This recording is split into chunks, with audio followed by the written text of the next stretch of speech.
Andhra settlers వేరు, settler vote వేరు, at the same time Telugu Desam party sympathisers వేరు. తెలుగుదేశం పార్టీని ఇష్టపడే వాళ్ళు తెలుగుదేశం పార్టీ సింపథైజర్స్, తెలుగుదేశం పార్టీని ఇష్టపడిన వాళ్ళలో ఎక్కువ మంది ఇప్పుడు కూడా రేవంత్ రెడ్డిని అభిమానిస్తారు. నేను తప్పు పట్టను దాన్ని.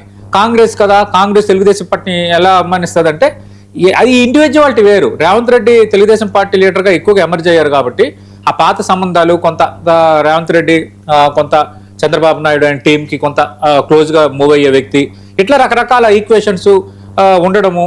తర్వాత ఇప్పుడు రేవంత్ రెడ్డి ప్రభుత్వ పరంగా కానీ మిగతా పరిణామాల పరంగా కానీ కొన్ని ప్రియారిటీస్ వాళ్ళకి లభించడం, ఇవన్నీ కూడా చూసుకుంటున్నప్పుడు కొంత ఒకవేళ ఇప్పుడు భారతీయ జనతా పార్టీ ఒంటరిగా పోటీ చేస్తే వాళ్ళు పోటీ చేయొచ్చు, వాళ్ళ కారణాలు ఆడుకుండొచ్చు. ఇప్పుడు జనసేనకి ఏకైక మార్గం ఒంటరిగా పోటీ చేయటమే.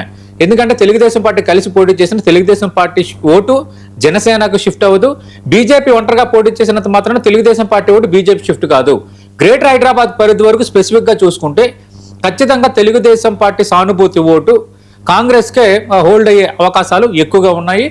అందుకు ఇది అటు బీజేపీకి ఉండాల్సిన కారణాలు బీజేపీకి ఉన్నాయి. సరే, జనసేనకి ఎదురు దెబ్బని నేను అనుకోవట్లేదు. ఎందుకంటే ఇక్కడ పొత్తుతోనే పోటీ చేస్తాము, కూటమిగానే పోటీ చేస్తామని పవన్ కళ్యాణ్ ఎక్కడైనా ప్రకటించారా? లేదు. ఎప్పుడైనా పవన్ కళ్యాణ్ ఇక్కడ కూడా ఎన్డీఏ కూటమే పోటీ చేస్తుంది, ఇక్కడ తెలుగుదేశం పార్టీ బీజేపీ జనసేన కలిసి పోటీ చేస్తాయి, ఆంధ్రప్రదేశ్లో ఉన్న కూటమి రిపీట్ అవుతుందని ఎప్పుడైనా పవన్ కళ్యాణ్ ఒక స్టేట్మెంట్ చేశారో? చేస్తే చూపించండి.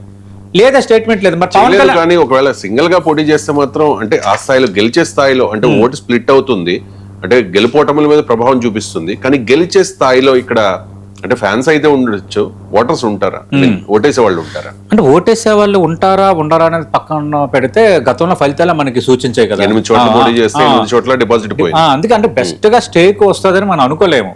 కానీ అలానే అతను పోటీ చేయడానికి అర్హత లేదని మనం అనలేము. అంటే దాని అర్థం ఏంటంటే ఆ పార్టీకి, జనసేనకి ఒక రాజకీయ పార్టీకి వాళ్ళు ప్రయత్నం చేయొచ్చు. కానీ వాళ్ళు కనుక కొంచెం గట్టిగా కాన్సన్ట్రేషన్ చేయగలిగితే మాత్రం, జనసేనకి చెప్తున్నా, గట్టిగా కాన్సన్ట్రేషన్ చేయగలిగితే మాత్రం గ్రేటర్ హైదరాబాద్ పరిధిలో మాత్రం ఒక 8 నుంచి 10 స్థానాలు గెలిచే సత్తా ఉంది వాళ్ళకి. అంటే గట్టిగా దాని మీద వర్క్ చేయాలి.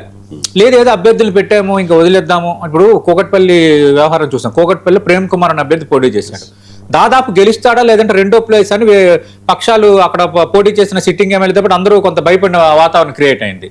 కానీ అనుకున్నంత స్థాయిలో పార్టీ నుంచి సపోర్ట్ రాలేదు అనేది బాగా బహిరంగ రహస్యం అది.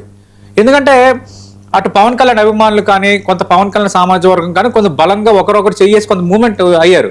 కానీ పార్టీ వైపు నుంచి జరగాల్సిన గ్రౌండ్ వరకు, పార్టీ వైపు నుంచి జరగాల్సిన వ్యవహారం జరగలేదు.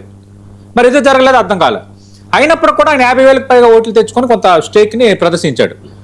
అలాంటిది కదా అంటున్నా. ఖచ్చితంగా వాళ్ళు గట్టిగా కాన్సన్ట్రేషన్ చేస్తే 8 నుంచి 10 రావచ్చు. ఇంకా గట్టిగా అన్ని రకాల వనరులను ఉపయోగించి చేయగలిగితే మాత్రం ఖచ్చితంగా వాళ్ళకి ఒక 25 వరకు ఇక్కడ కార్పొరేట్ స్థానాలు వచ్చే సత్తా ఉంది. మరి అంత గ్రౌండ్ వరకు అంత కాన్సన్ట్రేషన్ అంత సీరియస్గా చేస్తారా, చెయ్యరా?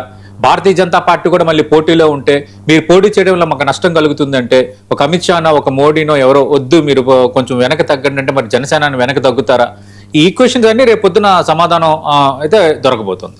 రైట్.